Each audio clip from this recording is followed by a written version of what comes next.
Ayan na siya, guys. Kumukulo na siya.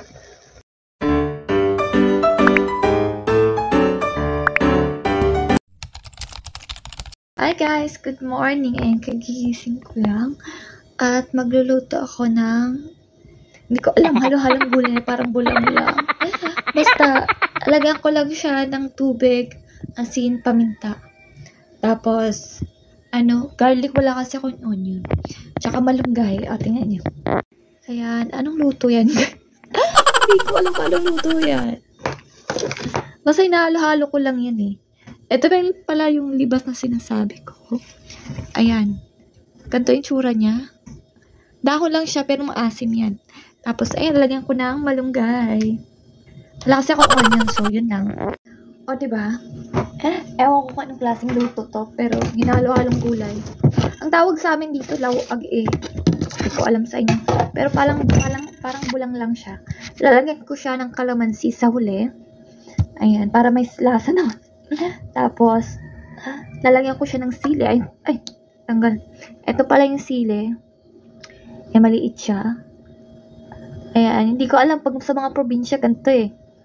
Ayan, so, lagyan ko siya ng sili para maanghang ng konti. Maanghang itong sili na to eh. Ano to sa mga probinsya, libre-libre lang. Tanim-tanim lang sa gilid-gilid. Para medyo maanghang. Tapos yung garlic, syempre. Ang natin. Naririnig ba? May mga R80 dito. Nasa taas ng namin, ceiling. Kinakain yung ceiling na. Gutom na ata. Kasi, ewan ko bakit. Hindi mawala-wala. Ubus-ubus dyan. Ayan. Pero minsan wala yan. Kasi parang may butas dun sa taas, hindi ko alam. Kapasok sila. Gusto nila pumasok dito sa loob ng bahay namin. Kaso, walang pasukan dito. Walang pasukan. So, hindi sila makakapasok kasi laging yung bintana namin laging sarado. Kulob masyado. Kakat ko lang to. Garlic, tapos magluluto na tayo. Hindi po ako maarte sa gulay. Kumakain po ako ng kahit ng gulay ang palaya. Hindi po ako maarte. Diba yung iba kasi, talaga maaarte sa gulay kasi may gulay lang hindi na kinakain, may hindi naman. So, depende. Ako kahit kinakain ko. Basta gulay. Alugbati, mga gano'n. Tagalog alugbati. Alugbati rin ba? Hindi ko alam eh. Ayan. Especially nung na-stroke na ako, nasanay na ako sa gulay talaga. Parang hindi masarap yung isang pagkain ng walang gulay. Tsaka mahilig ako sa kamatis. Ewan ko. Nasasarapan ako sa kamatis. Kahit kamatis itself lang. Salagyan lang ng konting suka. Tsaka konting asin. Swaking sa akin.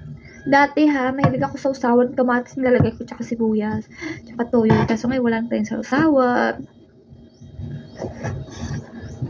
Kahit yun lang yung pagkain ko dati. Yun yung gulay ko. So, for example, pritong isda. At tsaka gusto ko ng gulay. Walang gulay na iba. So, pag may kamatis kami, yun, hinahalf-half ko. Hinahati-hati ko. Tsaka kakain ako pala, mag-almasal ako ng saging. Tira ko lang to kagabi guys, yung saging. So magluluto ulit ako ng saging kasi ang dami, hindi ako mag-rice ngayon.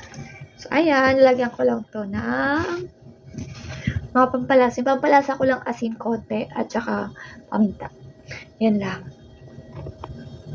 Ayan na siya guys, kumukulo na siya. Ay, yung stick niya, parang stick na yan. Yan yung libas. Maasim yan. Kaya hindi ko alam kung anong luto to. Lagyan ko siya malunggay eh. Malapit na maluto. Actually, luto na ata yan eh. Dali maluto lang malunggay. Kain tayo. Yan. Breakfast tayo. Ng gulay. Ito yung breakfast ko. Lagyan ko pala kalamansi. Ayan. Itong patola pala. Bigay to ni mama.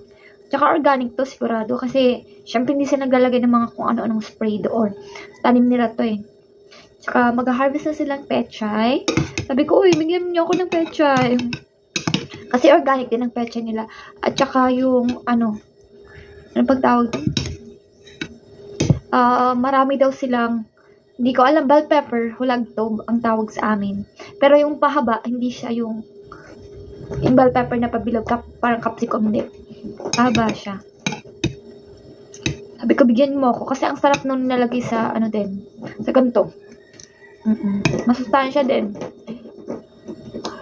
Ay, mainit.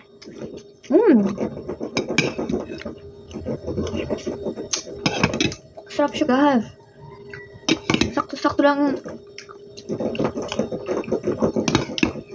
Asim niya. At nakain ko na rin. Manghang.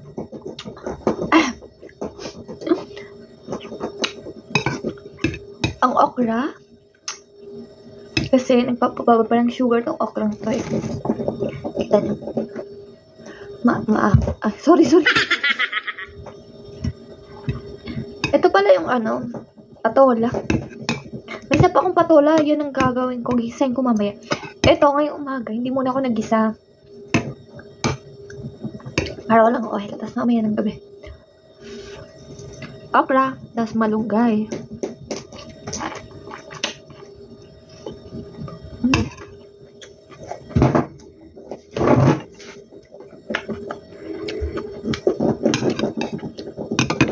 Itong okra, binili lang to. Pero may okra sila mama, kulay pula. Pag naluto, naging green. Pero hindi siya nagdala. Saging.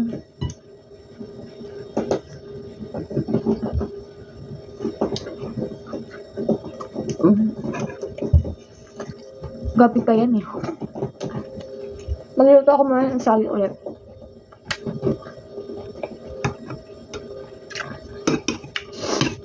Healthy food. Kailangan nating healthy. Minsan ako kumakain ako ng prito. Lalang bangus.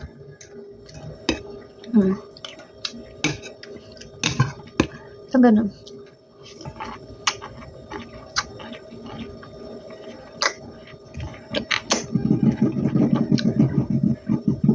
Slimy. Pasensya na kayo sa tsura ko, guys. Tsaka wala kasi talaga akong ano. Ngayon umaraw, tapos parang madaling na naman ba noon yan. Gusto ko sana lumabas dyan. Magpapaaraw.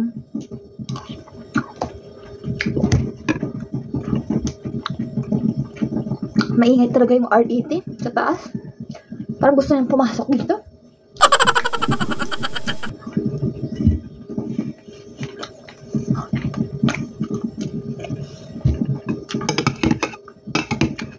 Street food daw kasi din to, pero maganda din to sa stroke eh.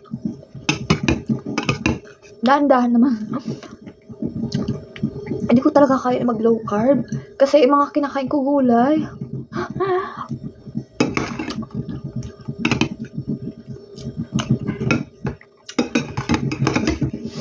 Gulay lang.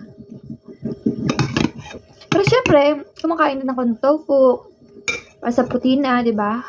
Protein na bang tofu? Hindi ko alam. Ata. Kailangan daw ano. Daw ito. Minungoy ng mabuti.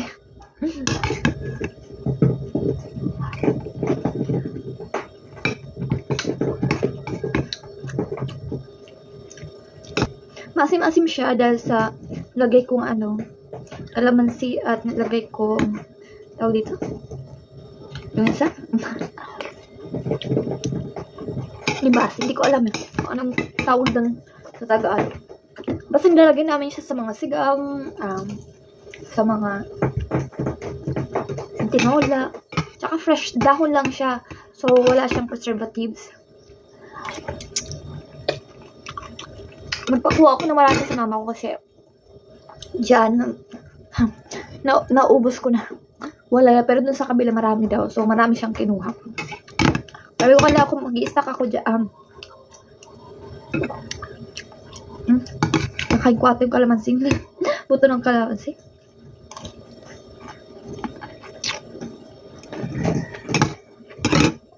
niyo ba nakakalimutan nag-take na kayo ng medicine? Kagabi nakalimutan ko. Sabi ko, nag-take na ba ako ng medicine? Yung amlo. Sabi ko, nag-take na ba ako? Iniisip ko eh. Kung nag-take, sabi ko, BP ako. Nag-BP ako 125. Yung dugo ko, 125/77 ate.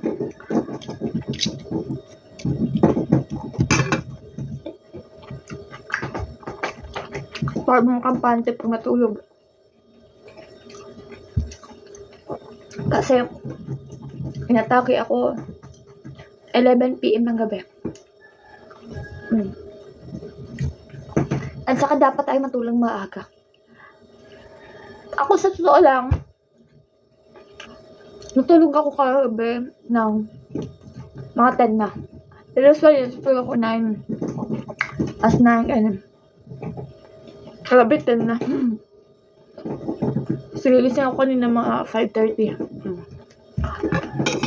Basta kompletong tulog mo kasi nag-start naman kasi ang mag-repair daw yung organs 10 PM ng gabi hanggang 4 AM ng umaga.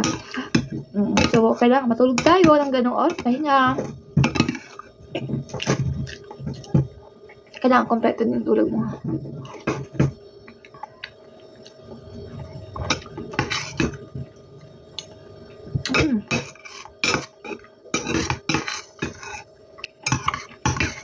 Ang okra naman, dahil sa slimy niya, pagiging slimy, nakakatulong din siya pagpababa ng sugar.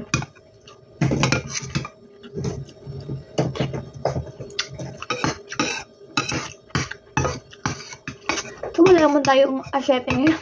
Wala naman na tayong oil, so hindi muna ako nagdisagita. Kailangan i-balance eh. Kailangan i-balance. Ay, oil naman, wala naman. Kasi, hindi naman pwede sa atin na wala tayong oil talaga nakakain. Kasi kailangan talaga natin ng oil sa katawan. Yung balance lang. Sakto lang. Tapos, ganito ako kasi parang feeling ko, ang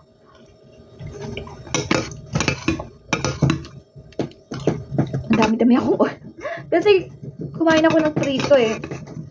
2 beses nung gabi tsaka nung umaga. Pitong bangus kasi favorite ko talaga ang bangus. Hindi ko alam, pwede pa sa ating bangus. Meron kasi yun eh. Sabi daw nila mataas yung uric.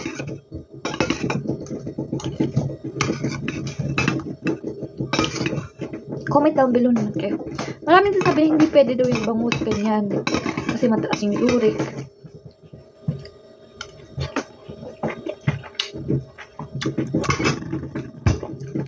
Pre, isip ko, ang bangus, puting isda naman, hindi madugo. Tapos may kaliskis. Di ba sabi nila, dapat daw may kaliskis yung kakainin natin. Nalilito. Ay, busog na ako, guys. Inom na ako ng gamot. Tapos mag-start na ako maglinis-linis dito, maglaba-laba. Kunting labahin na naman uniform ng mga asawa ko, lalabak ko. Tapos, pahinga.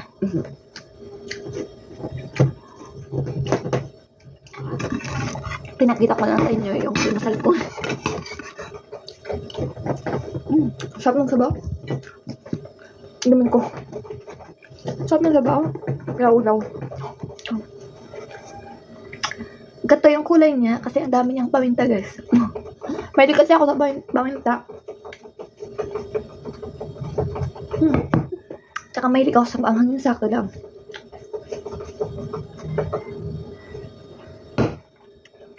Bye-bye! Busog na ako. Inom na ko yung gamot. Maraming salamat pala sa lahat ng nanonood ng videos ko. Thank you so much sa support nyo. At sino pang gusto magpa-shout? Ay, naku, nakalimutan ko naman kung sino. Tingnan ko. Ayan, sorry. Ayan, si Tatay Rico Rason pala gusto niya pa-shoutout sa akin. Hello, Tatay. Sana maibsan yung nararamdaman mo. Kumunti-konti yun. Na maging okay ka. Tiwala lang tayo sa kanya. At syempre, gawin natin yung best natin na gawin natin yung best natin na gumaling tayo.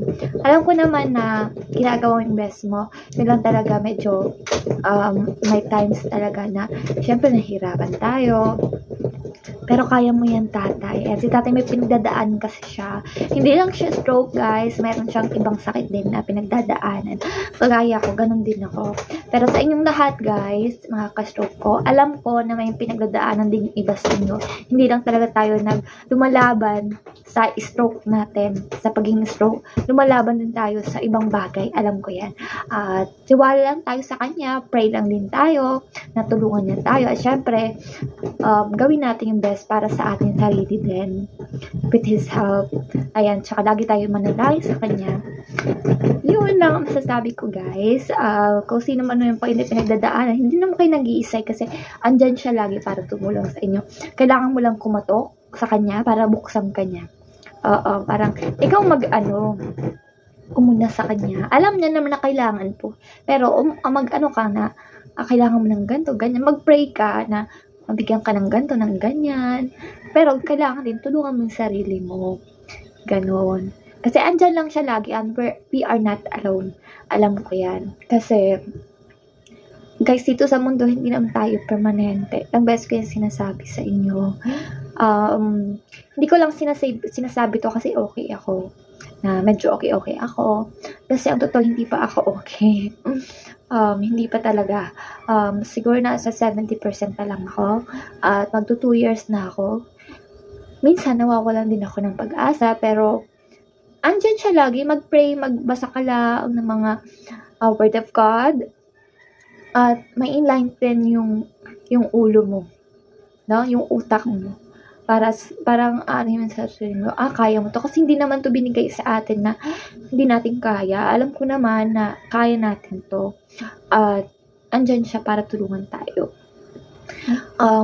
At syempre, alam ko din na sobrang happy siya para sa atin kung gagawin natin yung best natin. Kasi makikita niya, ito, tama lang natulungan ko to kasi ginagawa yung best niya.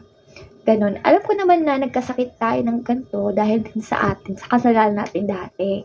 Diba, hindi tayo nag-iingat. Pero nandyan siya para tulungan ka, para bumangon ka ulit. Padahan-dahan lang. Hindi naman magic yung sakit natin. So, dahan-dahan lang tayo. Kaya pray always, guys. At God bless sa inyo. Maraming thank you po sa lahat ng sumusuporta sa akin. Kahit alam kong hindi niyo ako kilala personally, pero andyan pa rin kayo. Thank you so much, guys. At sana kapag bibigay ako ng mga advices na magpapalakas sa inyo. Kasi sa sarili ko talaga, gusto kong palakasin din yung sarili ko. At ayoko mag-isip ng mga kung ano-ano. Kasi nagpapabagal ng recovery yun. So, happy-happy lang tayo. Alam kong hindi yung totally happy kasi gusto natin talagang gumaling, diba? Sino bang ayaw? Alam ko lahat ng yun. Pero, alam ko, true happiness, maaano natin yun sa kanya. Mararamdaman natin sa kanya yun. Hindi lang dito sa mundo, sa mga bagay dito sa mundo, makakapagpa-happy sa atin. Pero, mararamdaman natin yung true happiness sa kanya. Kaya, tiwala lang tayo, guys. At, yun, thank you so much. God bless po sa lahat. Sa lahat pala ng gustong magpa-shout sa akin, sabihin nyo lang sa akin. At isi-shout ko kayo sa next video ko. Thank you. Bye-bye.